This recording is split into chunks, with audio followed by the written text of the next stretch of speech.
G'day guys and welcome to another episode of the Scouting Australia podcast powered by Australian Property Scout Buyers Agency. I'm your host, Sammy Gordon, and guys, we have had a lot of great eps lately. We've had Q&As, we've had potties on bread and butters, on manufactured cash flow deals, and we had little Miss Morgan Holmes coming in sharing the portfolio that she's built to date and the exceptional journey she's been on and the run that she's been on with her show as well, which has been amazing. But guys, we had a lot of reviews and whatnot coming in, a lot of questions coming in off the back of the property economics chat we had last month with big Luke Teeuwsen. And I think we wanted to go a little bit deeper into that. A lot of people have been asking us for more info and more detail, kind of, can you give us a bit more information around this one as well? So if you guys missed it, if you haven't listened to that one yet, it was back on the 27th of March. It was interest rates versus inflation.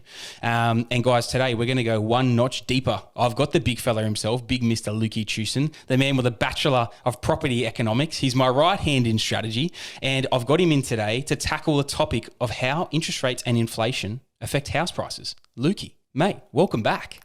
Good to be back. I'm kept my job. You kept your job? Jimmy didn't kick me out, so I'm happy to be here. Mate, Jimmy enjoyed your ad. There was a couple of little barbs thrown at him, mate. He liked it. He was on his wizard's broom, mate. He was enjoying it. So, mate, happy days. Yeah, happy days. He didn't give me the flick after that, so all good. Mate, it's good. Mate, I'm glad to have you back in. How'd you feel? Mate, I know your family, your parents, they set up the YouTube and set it up and with their dinner and whatnot. They watched the episode over dinner, right? Yeah, you can watch the podcast any means, YouTube, audio. I only thought it was on audio, but turns out it's everywhere. So mate, your parents are in front of the times, mate. They're all over it. Pretty good viewing, I've heard. So wow. We got some good feedback. Wow. But, keen to dive a little bit deeper and get into how we build a bit of a knowledge base, but go in a bit more deeper, see how it actually affects the property market. So 100%, man. And property prices in particular, right? Correct. Man, I think it's a great one to kind of dive into because there's, we spoke about this last month when we went into this topic, but the inflation and the interest rates, and there are all these buzzwords the media love to throw up there for people to go out and click on and watch things because everyone's a bit nervous about it and scared about it because the majority of Australians own property, right? And pretty well every Australian knows someone that does. So, mate, I think it's a good one to be able to dive back into it and tackle it and kind of really, I guess, pull it all apart in terms of, what are these two things? How do they actually affect house prices in both good ways and bad ways?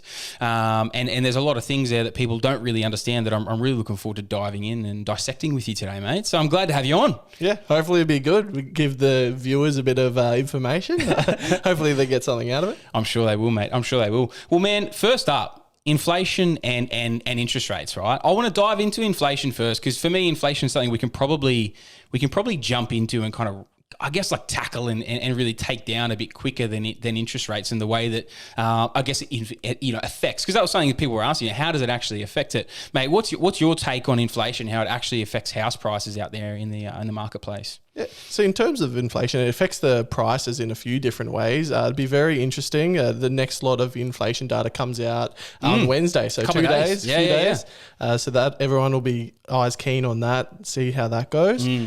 In terms of and the reason for that obviously is because that is why interest rates are so hectic at the moment, and we've been having such crazy runs, guys.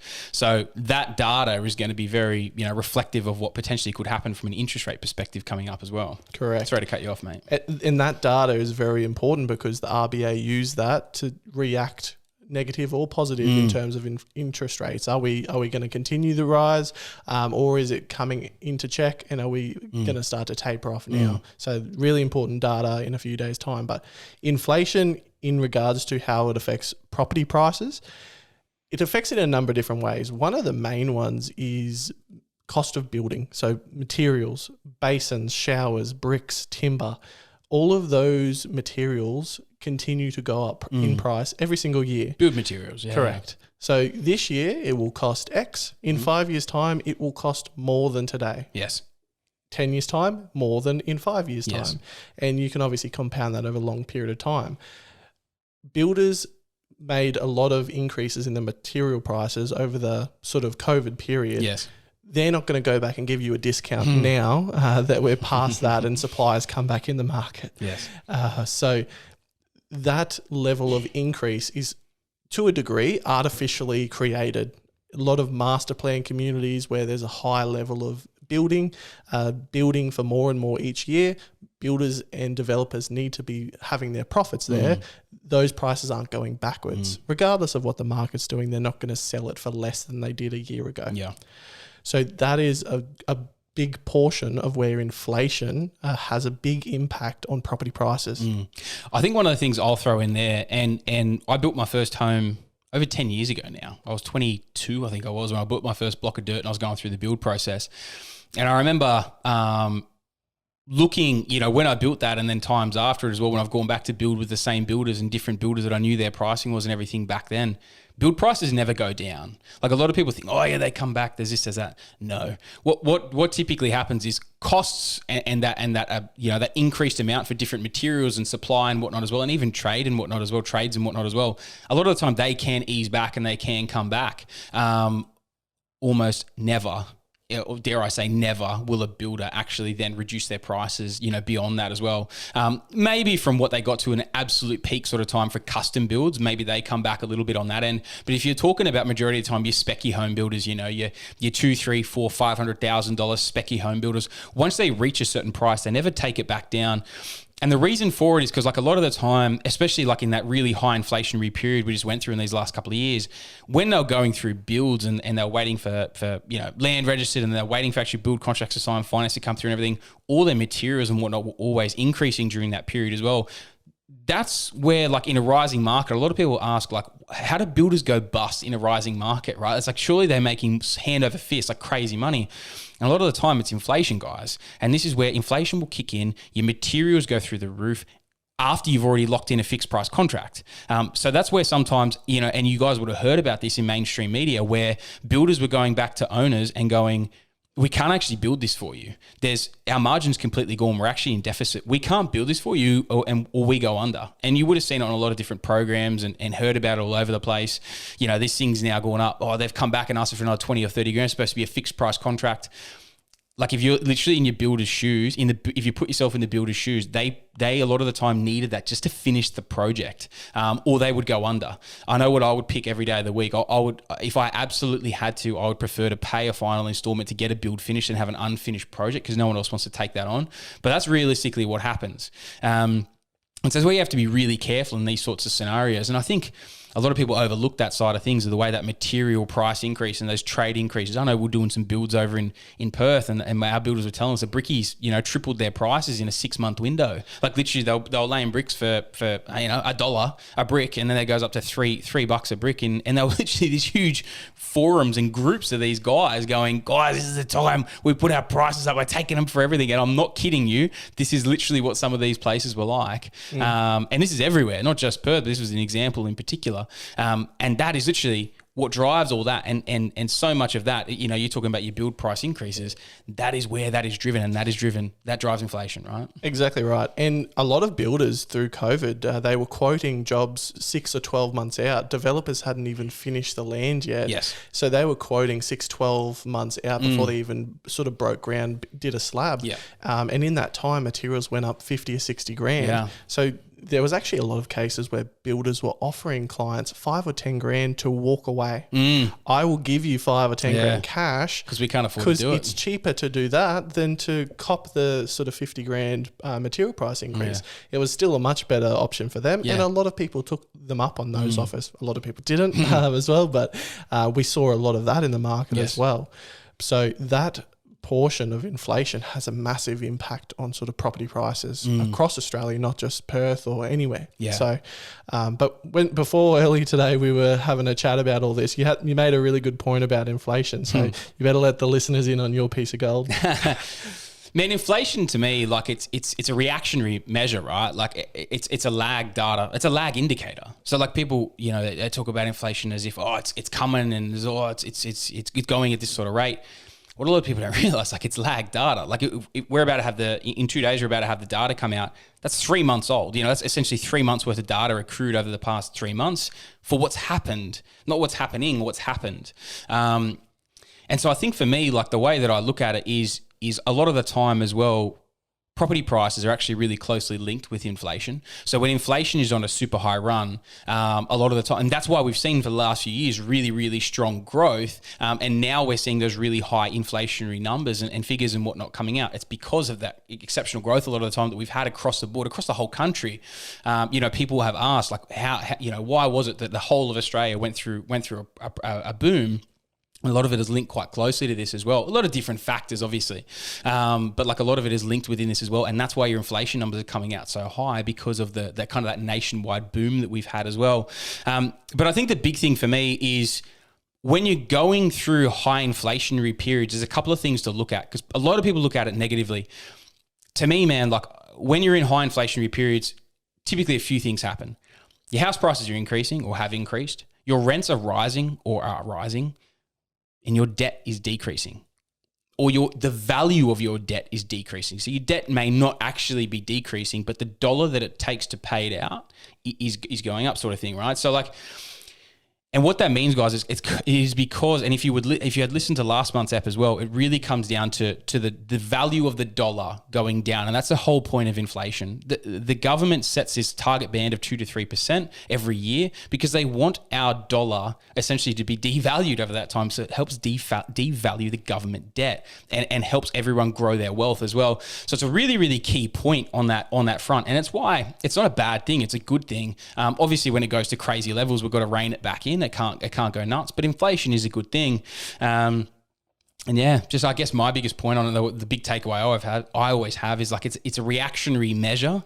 So like when people say like how does it affect house prices? Inflation doesn't so much. Like it's a lag indicator of what's already been in past.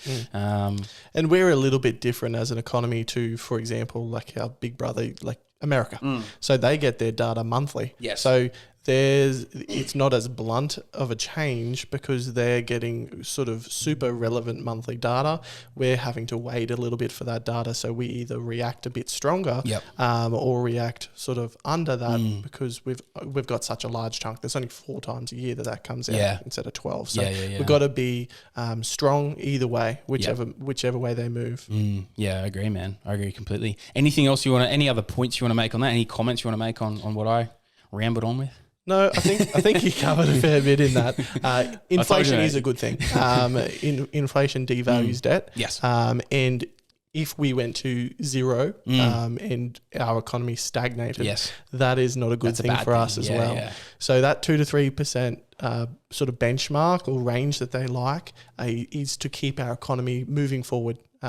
We don't want it too high where it runs away. If we have 7, 8, 10% inflation and our wages are only growing by 2 or 3%, if that sometimes, that is really hard for the Australian public. Yeah, it's good if you own a lot of property. Correct. Because your debt's becoming worth less and your values are increasing and your rents are increasing. But for the average person, it's correct. That's his wealth gap, right? That's exactly right. And that wealth gap will continue to increase, and there's very limited you can do to sort of stop that. Yes. Yeah, agree, man. Agree completely. Any other points on inflation? No. We're pretty good? We're good. Sweet as. Interest rates. Man, run us through interest rates. How do they affect house prices? I actually affect them much more than inflation. If we look at a comparison. So it does come down to affordability, and I know we touched on that as well. Stealing my thunder. Stealing your thunder. I'm not going to go into that. But in terms of like when you go and look at Sydney and Melbourne, always markets that people throw to on mainstream media. Yeah. Your property prices, $1 million, $2 million, $3 million. Now, rates at 6% currently, roughly. You have to be assessed 3% above that. Yes. So 9%. 9% on $1 million loan. Just to cut for one sec, guys. For those who don't understand, it's the buffer rate. So the serviceability buffer rate above that. So that's what Luke's saying. So you're going out, you're borrowing money at 6% at the moment, and right now the serviceability buffer is another 3%. So essentially, they will assess you at a 9% interest rate. Yeah, sorry, correct. Mate. No, that's perfect. So that 9% assessment rate, that doesn't mean people actually are paying that. Yes. But it's that buffer to give people comfort that if rates increase a little bit more, they'd be okay. Yes. 9% on $1 million loan is $90,000 a year in interest. And if that's your own home, that's just the interest portion. Yep. You've got your principal payments on top of that. $2 million property, that's $180,000 in interest. Yep. Now, one thing to remember, that's net income. Yeah. So Yeah. for you to be having that amount of money for your own home repayment, you have to have quite a large income to support that. What's important to remember, there will be always people that can afford any price bracket. Yes. $1 million property, 2, 5, 10 plus. Yes. There will always be people that can afford in those markets. Yep. However, in a high interest rate environment, there's less. Yeah. So what that means is there's less competition. So during COVID... Very good point, Lukey. Very good point. I'm pulling it out of the woodworks. Trying to give the listeners some bit of information. But A bit of value. that's it. But what we're seeing, though, is in terms of people that compete against each other, during COVID, rates were 2%, and that buffer rate of 3%, you were being assessed at 5%. Yeah. A lot of people could service at that level. And they were stretching to buy as much as they could, right? Correct. That's it. Which in turn affected a lot of prices as well, because everyone could afford properties outside of their reach because rates were so low. Yes. So you went to an open home and there were 60 pairs of shoes out the front, and they would just knock people together like a coconut tree to see who came out the best. Yeah, that's 100%. Exactly right. So what happens in a high interest rate environment is the alternate to that. You're only really having 2, 3, 4 people that you're competing with to sort of get that property. Yeah. So the economy is based on supply and demand. The demand goes down because there's less people that can afford to buy in those markets. Prices have to be affected by that as well. Yeah. It's not to say the property is exactly the same as it was 2 years ago. Yeah. There's just less people that can afford to buy it. And what I find, if you don't mind me throwing in my 2 cents on this as well, what I always find too is like Australians, like we are an extremely resilient race, right? Like we will do everything we can to hold on to our castle, right? Going back to the bloody Eric Banner days of the castle. Mate, we literally will do everything we can to hang on to it. And so like, I don't think like, for prices to fall significantly, people have to literally be under so much stress and pressure that they have to sell out at a certain amount, and then for them to fall significantly, they have to keep going. But I think what happens a lot of the time is like those people who were assessed at, let's say they're borrowing money at 2%, they're assessed at 5%. Then they're rolling off fixed rates and they're maybe coming off at 6s or 5s to 6s. Like they're at where their stress test was at. If they bought at the complete capacity of what they had, I hope that makes sense to people. But if they bought at the complete capacity, if they're now rolling off into the 5s to 6s, where they stress test at for their max capacity, they're actually now above that. So it doesn't mean the arse is going to fall out of the market. But what it means is most of the time, like that kind of tipping point will come back a bit. So it's not like it's going to really fall out of it, but especially those sort of higher price pointed markets that you were talking about before, where there are more limited buyers. Now it is significantly more limited buyers because interest rates have gone up 3-4%. And in turn, it's really just shrunken that pool. So in the way that I viewed it as well is like it just has put a lot more people into the more affordable brackets, and more affordable always comes down to specific cities. So different cities, an affordable bracket could be $1.5 million, and then other affordable brackets could be $500,000-$600,000. So it really always depends where you are, incomes, all the rest of sort of stuff in that sense. But that's what I've really sort of witnessed. And I got a few properties that are worth well over $1 million. And that's what I've really witnessed, that they have come off harder. And I still think they've probably got a little bit to come off than it has, especially in the lower end, which has been really, really interesting to watch. Very much so. In terms of what you're seeing with your own portfolio, that's proof in the pudding. You're experiencing on a day-to-day basis. Yeah. So what's your take on interest rates and like even how it affects your personal portfolio, but also the wider market? Well, I think even in that regard, if I just jump back to those properties I was talking about before, like the super important thing to note is like those deals that I've got that are worth I've got a few deals, 1, 2, 1, 5 mil. Like one of the deals worth 1.2 mil. I did the deal for $355,000. So I'm not ridiculously affected by that property. Pretty good outcome. Not bad, right? So it's almost quadrupled in a bloody, 10-year window.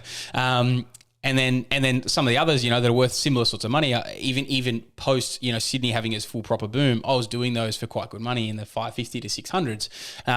So I think it always comes in like where you enter the market. So those guys and people who do that, and like myself in this scenario, very well insulated because it's not like I went and bought in at the top. It's the people all the time that they go in and they buy in at the top. They're the most affected. They kind of come off and kind of hit that breaking point first. And then it sort of comes back and recedes a bit on that end as well. So I think that's where it really needs to kind of, I guess, be factored in properly like that. Like I said, Australia is an extremely resilient market, especially from a housing perspective. I don't know about you, like it's not like America, especially where there was those foreclosures and stuff in the late 2000s. Aussies will do everything they can to hold on, and then when if it comes on, they absolutely have to. They will sell, but they'll take as minimal a loss as they can. It does mean the markets come back a bit, and there is less pressure, so they do come back in that instance. But there's always opportunity, and there's always the right places to be looking to buy. And like I said, if you've done the deal at 600 and it went to 1.3, now it's 1.1, 1.2, you're still $500,000-$600,000 in front. You still made a great gain. You're just not at what you were at the absolute peak. But no market holds at the absolute peak. Every market, when it comes off the boil, comes back a bit every single time. That's where a lot of the time, like timing the entries and exits is so important, because if you time the exit, it literally can be an extra $100,000. But if you're holding for long term, or if that doesn't matter so much, you might be holding for 2-3 cycles. Other people talk about this. I don't like it. I like to time entries and exits. But it doesn't matter. It kind of comes out in the wash on that front, if that makes sense. With me and interest rates, exactly like you kicked off with before, trying to steal my thunder, you bastard.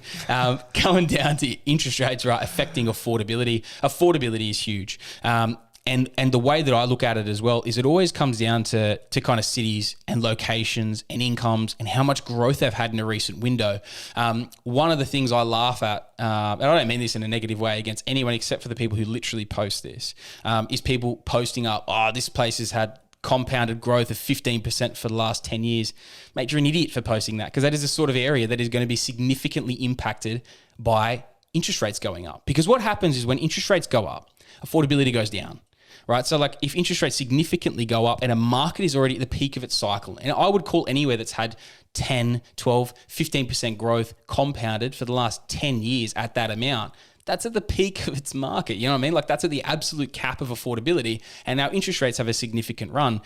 It's like a think of a little scale, right? Affordability, interest rates go up, affordability goes down. That's the way it kind of works on that front.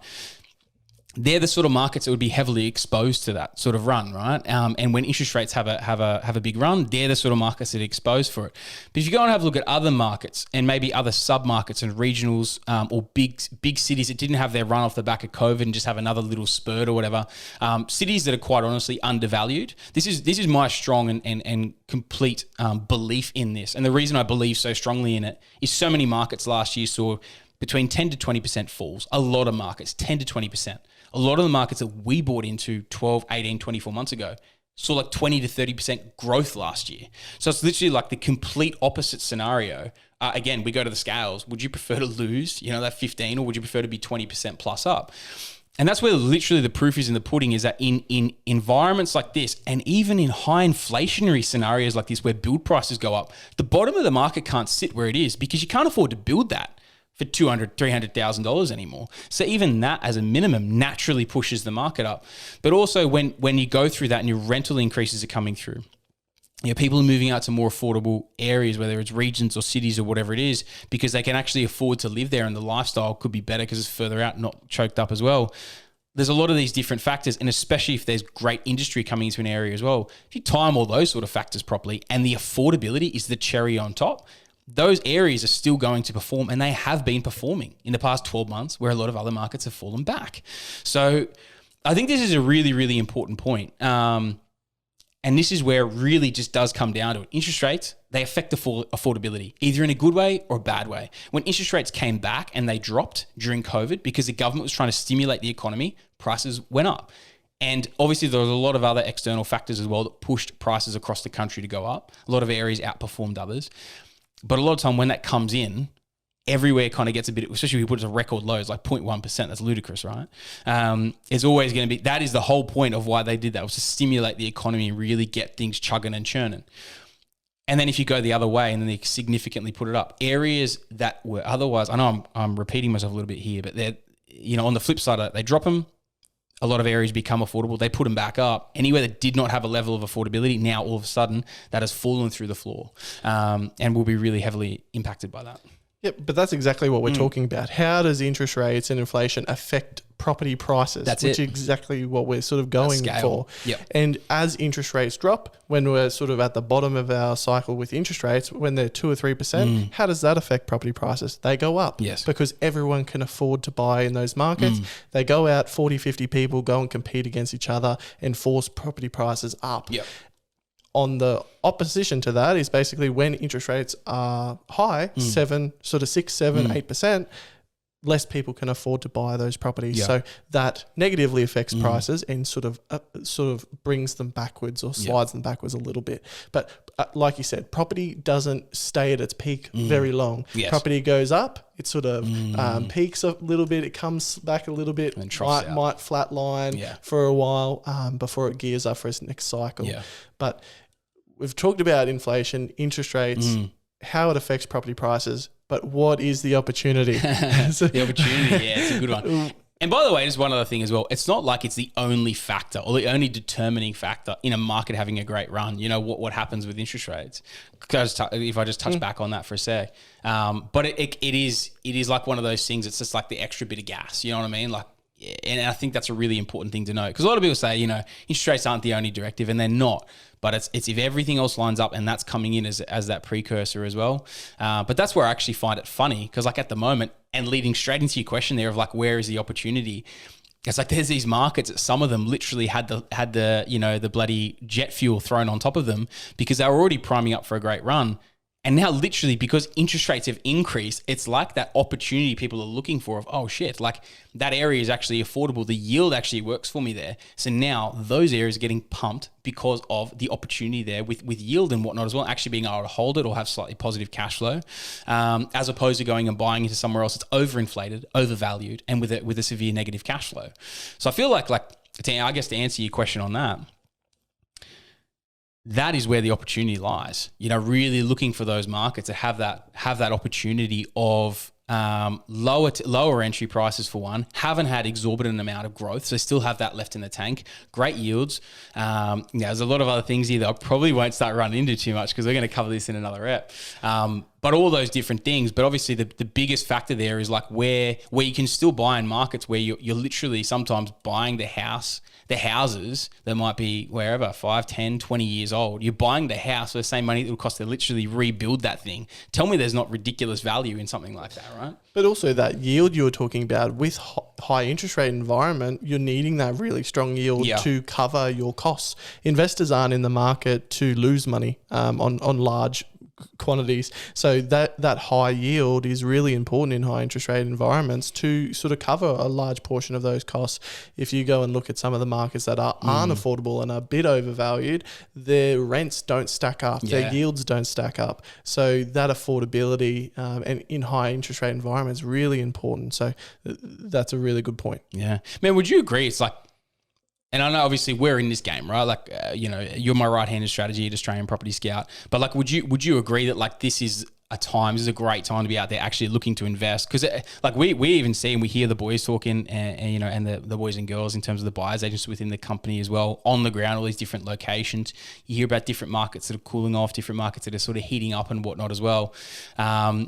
You know, in terms of actually being a good time to get out there and invest when there's all this sort of doom and gloom and you know, be fearful and all the rest of the sort of stuff. Would you agree? It's like, it's a good time, right? Yeah, I agree. Yeah. In terms of opportunity as well, which is what we're talking about, the cost of waiting also is quite large, because by the time everyone's jumping back in, it's generally already grown quite substantially by that point. Yeah. So as soon as they start to say inflation's under control and interest rates are coming down, everyone's going to be like, perfect, we're happy, we're back in. We're back in. So, and the thing to note is everyone's going to be thinking that. Like, that's the masses, right? That's the sheep. That is the large herd. Portion. That's the herd. That's the people doing a Google search. What's a good location to buy? They don't have Australian Property Scout in their back pocket. Find them good locations, but well, the smart guys do.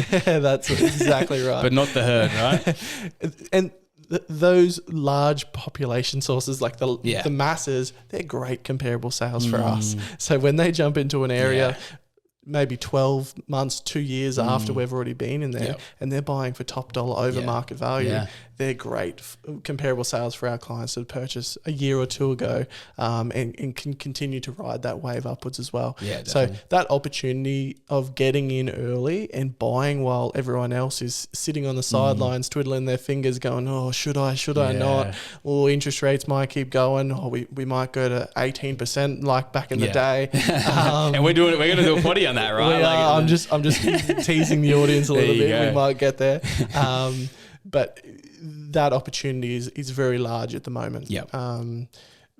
But realistically, it's just about having a chat. We can discuss those different options with people, because some people are fearful, and that's normal.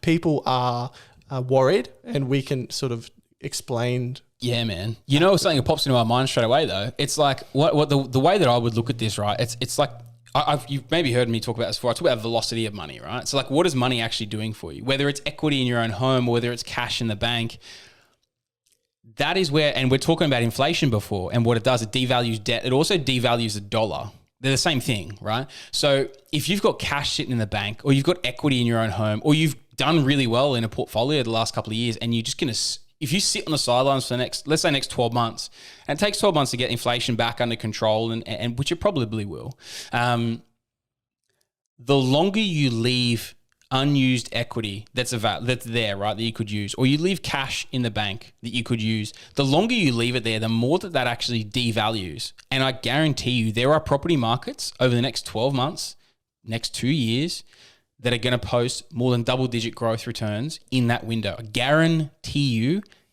Lukey. I can see your face. That's big. I don't care, mate. Sammy Gordon stamp of approval. Stamp of approval. It is going to happen. I guarantee you, mate. There are always locations that outperform the masses and that are going to have growth over these next 12 to 24 months. I guarantee it. So if you're parking cash in the bank that you could otherwise be using, look at this as a minimum, right? What's the worst case that happens? Really, we're pretty well peaking out in terms of interest rates right now. And even most of the time you're peaking out interest rates, you're running at most a couple of grand a year negative if you're buying the right property in the right location at the right price. Let's say you're running, even call it 5 grand a year negative, right? Worst case, 5 grand a year negative. Let's say you make $25,000 on the way into a deal on a $350,000 property. And in the next 12 months, that thing goes up 10%. Let's say my guarantee is actually worth something. But I'm not putting guarantee in writing for any of you bastards out there. But anyway, let's say it goes up to 10%, right? She goes up $35,000, which is your 10% growth rate in a 350 grand property. You make 25 grand on the way in. In a 12-month window, in your first 12 months, you're going to be $60,000 up for the cost of 5 grand that you're going to be able to write off, and you get depreciation. The rest of it probably costs you next to nothing once you've done all that. But even if it did cost you 5 grand, you're literally up $60,000 for the expense of 5. Can I tell you something, mate? If I offered you $60 right now for you to give me a $5 note, would you take it? In a heartbeat. In a heartbeat, right? But then let's say in the end of 12 months, we're pulling the capital back out and we're buying another deal. So you've stretched your however much in. Let's say it was 100,000 that you've just got a 60% return on in your first 12 months. You're pulling it back out, you put it in another deal. That first property is going to keep growing. So it does another 10%. Yeah, that's 385. Going from 350 to 385, get another 10%. There's $38,500 in the next year. In your first 2 years, you've got your money back. You've pulled your capital back out. You've put it in another deal. Like, how far does that 100 grand, as a minimum, the 100 grand go in that period? And all it's cost you is that window of 12 months. And this is the worst case for working with Australian Property Scout. Worst case of it costing you 5 grand a year to hold that during that period to make that return. And then we can multiply it and build it. And then, like you said, the sheep, the herd, they go jump in 12 to 18 months and give you another nice big run, a nice big rip, and you've just bought 2 properties in that time frame. Mate, you're laughing. It's happy days, you know? Like, and this is where I think a lot of people, they sit on the sidelines and they get fearful. And I understand it if you haven't been through much of this stuff before, or you don't want to risk it or whatever. But this is where I think, like, there is that opportunity cost that people are going to miss out on, and they're not going to take advantage and do things like that. But I really do think it's a big missed opportunity. Man, I remember in COVID, I had these idiot clients that said to me, and I love 99.9% of clients at Australian Property Scout, and there's that 0.1% during COVID that would say to me, current affair said it's going to go down by 40%. You get me a 40% discount, mate, I'll buy a property. no worries, mate. See you later. And then literally going through, and at the time, I didn't have clients, and it was in COVID, like, because a lot of people, I had clients, right, but I didn't have that many, because it was very, very quiet during that first 6 months. Man, I was just like, bugger this. There's opportunity here. I can get low doc lending. I've refied the cash out before I started the business. I'm just going to go ham here. And I went out and I bought aggressively, and I bought well in a time where barely anyone else was around. And mate, most of those properties have doubled in a 2-3 year window. And I think like you look at the opportunity cost of that, and like what people missed out on of not buying during that window. And it's literally like they always move in these ebbs and flows, but you want to buy when people are not wanting to invest that much. That's when you want to buy. You want to buy when everyone's talking about it. And I guarantee you, like, this is what makes you look extremely smart in 12 to 24 months when you look back and everyone's saying now, what are you buying? What are you doing? Personally, I'd probably just keep it to myself. I wouldn't tell too many people that aren't thinking on the same level as you. But this is where like people will look back in a couple of years and go, holy shit, mate, that was smart. You were ballsy, but holy shit, you just made some good money. Because this is literally, this is from my experience, mate. And obviously this isn't financial advice, guys. Throwing that one out there, obviously. But this is from my experience. This is where money can really be made out there in a market. I 100% agree. And that's what we were talking about the other day, that barbecue talk. And you always talk about circle. You love a good barbecue. I do love a good barbecue. Spit roast or depends on the day. Depends on the type of spit. In terms of barbecue talk, you will always find people that tell you not to do something. Yes. You will get advice from multiple different sources, and you will go to a barbecue on a Saturday and your uncle's friend's brother will go, nah, mate, don't do that. Do crypto. Or, nah, mate, don't do that. I invest in bonds. Or don't do that. Do this. Yeah, so there will always be people that tell you not to do something. It doesn't mean the opportunity isn't right for you, because everyone's situation is different. Yes. What works for you won't work for your neighbor, because they have a completely different situation than you. They earn different incomes. They have different goals. They have different time frames. So that's really important to like realize as well. Yeah. The naysayers, you will generally find not many people that are telling you not to do something are in a better position than you. They're just spouting some bullshit they heard somewhere else. Correct. And I think it's generally third, fourth, fifth hand information. Yeah. So, what would your recommendation be in that situation? In terms of, it's hard to tell people to, no, mate, no. Because I've got a very easy one. You send them a Scouting Australia podcast. Easy, mate. Send them this podcast. Send them the podcast, guys. But build your inner circle. Exactly right. Build your inner circle. But generally speaking, when people go to a barbecue, they're with family and friends, It's very hard for people to rebut. Yes. But this is what we're trying to do with the podcast. And that's what you've been very big on, giving people an education, giving people a foundation of knowledge, so that when someone's uncle's brother's friend comes and says, nah, mate, don't do that, you go, well, that works for you. Yeah. However, this works for me because of X, Y, and Z. Yeah. This fits with what I'm trying to achieve. These are my goals. This is what I'm moving towards, and this is where I'm trying to get to. That's completely different to you. Set that aside. Yes. I'm going to do my thing. I respect your opinion, but it's not for me. Yeah. So I agree with yours too. Yeah, just send them the potty. I'd go back to I think it's 1 or 2 with Jimmy, aka Gandalf, talking about the inner circle, right? And building your inner circle. And like, there's some good tips in that as to how to kind of navigate those situations and scenarios. My biggest tip, I mean, if you get into it, send them Scouting Australia. The other biggest one is just not even talking to people like that about it, because it almost always ends in conflict. You know what I mean? Like, everyone's always got their opinion they want to press on you, and you sort of slap them, just like, mate, go away. You know? There's 3 things you never talk about in a public setting: it's politics, religion, or finance. That's it. That's it. It's a bit interesting sometimes, but that'd be my opinion on that. Nice, man. Nice. Very good, mate. Well, look, this was sharp and chappy, mate. I like that one. Is there anything else you want to cover off on with it? No, I think that's it. I think a lot of people take on that information and it sits in there and they try and process it, and 3 months goes by, 6 months goes by. Oh no, they said this. Yeah. That opportunity cost, which is what we were talking about earlier, it could be the difference with 5 or 10% growth in a market. 100%. In quite a substantial amount of money. Yeah. So that barbecue talk can weigh a lot of people down, but there's a massive opportunity there. There is, mate. There is. Well, Lukey, mate, thank you very much for jumping on once again. No mate, worries. There was a lot less waffle. We get through episodes a lot quicker. Mate, I think Jimmy needs to take a page out of your book, mate. Maybe we'll replace him.